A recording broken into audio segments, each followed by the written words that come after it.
सत श्री अकाल, नमस्ते, हेलो। मैं हूं प्रीतपाल सिंह और स्वागत है आप लोगों का मेरे channel mythological facts and stories में।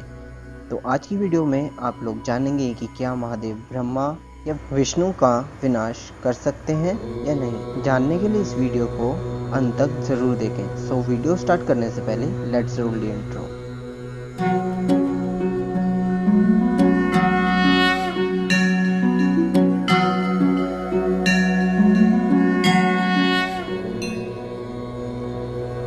त्रिमूर्ति हिंदू मान्यता के 3 महाशक्तिशाली देव हैं जो किसी चीज के निर्माण से अंत तक के कारण होते हैं। इन 3 देवों में से पहले ब्रह्मदेव हैं जो सृष्टि के रचयिता हैं। सृष्टि के साथ साथ वो हर एक रचना का कारण है। दूसरे हैं विष्णु जो रचित वस्तु की रक्षा करते हैं। और तीसरे और आखिरी हैं महादेव जो हर एक रचना के विनाशक हैं। तो अब हम अपने सवाल पर वापस आते हैं कि क्या महादेव अपनी विनाशकारी शक्ति से ब्रह्मा या विष्णु का विनाश कर सकते हैं या नहीं। इस प्रश्न का उत्तर देने के लिए मैं आपको एक कथा सुनाऊंगा। उसके अंत तक आपको पता चल जाएगा कि इस प्रश्न का उत्तर क्या है। तो कहानी की शुरुआत वहां से होती है जब एक बार ब्रह्मदेव, विष्णु जी और महादेव एक साथ बैठे हुए थे।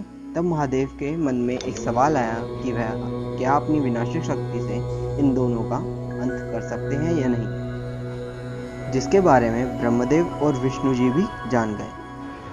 फिर ब्रह्मदेव ने महादेव को कहा कि आपके मस्तिष्क में जो प्रश्न उठा है हम भी उसका उत्तर जानना चाहते हैं। तो फिर उसके बाद ब्रह्मदेव ने कहा कि महादेव आप अपनी सारी विनाशकारी शक्तियों का प्रयोग मुझ पर कीजिए और विनाश करने का प्रयत्न करें। विष्णु जी के भी कहने पर महादेव ने अपनी सारी विनाशकारी शक्तियों का प्रयोग ब्रह्मदेव पर किया। जैसे ही महादेव ने अपनी विनाशकारी शक्तियों का प्रयोग ब्रह्मदेव पर करा तब उनकी जगह पर सिर्फ राख बची। फिर राख को देखकर महादेव थोड़ा चिंतित हो गए और सोचने लगे कि अब रचना कौन करेगा, और पछताने लगे कि उन्होंने क्या कर दिया। जिसे देखकर विष्णु मुस्कुराने लगे और उतने में ही उस राख से आवाज आई कि यहाँ पर राख की रचना हुई है, तो जहाँ रचना होती है वहाँ मैं होता हूँ। तो उस राख से ब्रह्मदेव पुनः प्रकट हुए। फिर विष्णु जी ने भी कहा कि मैं भी जानना चाहता हूँ कि आपकी विनाशकारी शक्तियाँ क्या मेरा विनाश कर सकती हैं या नहीं, इसलिए आप अपनी विनाशकारी शक्तियों का प्रयोग मुझ पर भी करिए। और ब्रह्मदेव के भी कहने पर महादेव ने अपनी विनाशकारी शक्तियों का प्रयोग विष्णुदेव पर करा।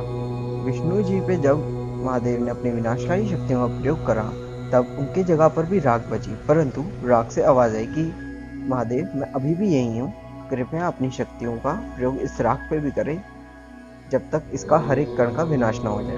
तो महादेव ने अपनी सारी शक्तियां उस राख पे लगा दी, परंतु अंत में राख का एक कण का विनाश वह नहीं कर पाए।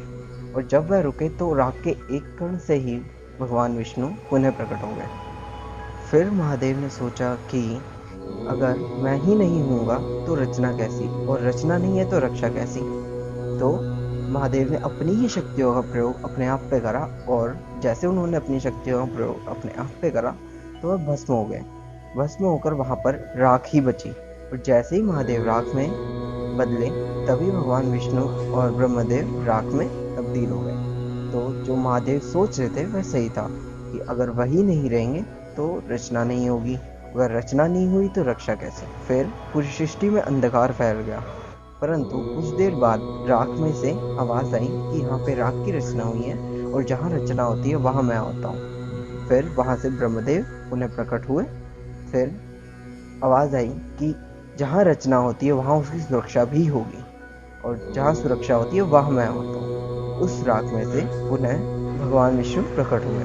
फिर आखिर में आवाज आई कि जहाँ रचना होती है और सुरक्षा होती है वहां उसका विनाश भी होता है। तो महादेव पुनः राख में से प्रकट हो गए। तो इस कहानी से हमें पता चलता है कि त्रिमूर्ति का विनाश कोई भी नहीं कर सकता, क्योंकि यह तीनों सृष्टि के मुख्य शक्तियां हैं, और सृष्टि का चक्र ही यही है, रचना, रचना की सुरक्षा, फिर उसके बाद रचना का विनाश और दोबारा से रचना। इस कारण त्रिमूर्ति को खंडित कोई भी नहीं कर सकता। तो आपको आपके सवालों का जवाब मिल ही गया होगा कि भगवान विष्णु, भगवान ब्रह्मदेव और महादेव का विनाश कोई भी नहीं कर सकता। तो आज की वीडियो के लिए सिर्फ इतना ही। एक ज़रूरी सूचना, अब से मैं हर 15 दिन में एक वीडियो डाला करूँगा, क्योंकि अब लॉकडाउन खुल गया है और इस कारण मुझे अपने दूसरे कामों पर भी ध्यान देना पड़ता है। तो मिलते हैं किसी और वीडियो में, तब तक के लिए बाय बाय। हर हर महादेव। वाहिगुरु जी का खालसा, वाहिगुरु जी की फतेह।